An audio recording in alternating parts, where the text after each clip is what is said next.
It's this saying that if you don't have any money after your bills are paid, food's in the house, the kids are okay, your spouse is fine, that you're not broke, you're being responsible.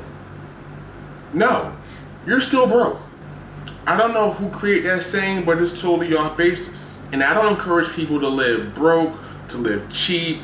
No, I encourage people to struggle now so you can spend the next 20 and 30 years of their life never having to struggle again. Think of this. The majority of our struggle is prioritizing what we want now versus what we actually want in life. Every dime you have to your name is your entire life savings. And some of us don't have 100,000 to our name. Hey, we don't even have 10,000 to our name, even $5,000 to our name. Where did all the money go? I assure you, it wasn't spent on rent and utilities. No, it's off impulse spending.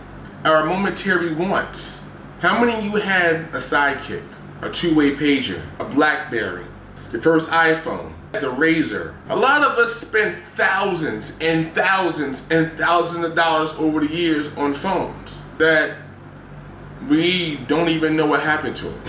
We spent money on clothes that we never actually wore. Sneakers that we wore once or twice that cost $140. We convince ourselves that things are an investment. They are not an investment. They're a liability. We spend thousands and thousands of dollars going out to eat, bars, clubs, having a good time. And I'm not saying there's nothing wrong with spending money on things that we enjoy. Understanding how quick that balance adds up. And you never make that money back.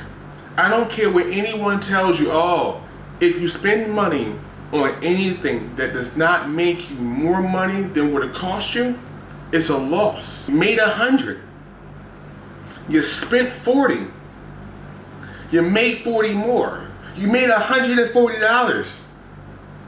You spent 40. You have 100 left. You're still minus $40.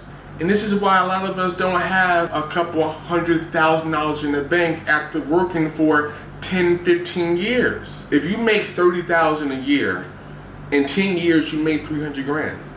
What portion of that money was spent on things you no longer have?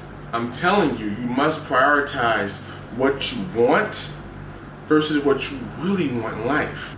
So feel comfortable to buy nice things, but it has to be done in moderation. If not, when it's time to make those large, life-changing purchases, we don't have the funds to do it. This is why I don't care how affordable living in Thailand is. When this money is spent, it's spent. There's no getting it back. Sure, I can relish in the fact that my cost of living is so cheap. I'm so rich here. Yeah, okay. When I'm ready to buy a house in 5 years and I have 20,000 to my name, and I look back over the last 5 years and realize, oh my goodness, I was blowing 10,000 a year because it was so affordable in Thailand. But now I'm ready to put my money to good use, and I don't have it because I blew my money on momentary wants because things felt cheap. It's okay to buy what you want. It's understanding how that cost starts to tally up in the long run.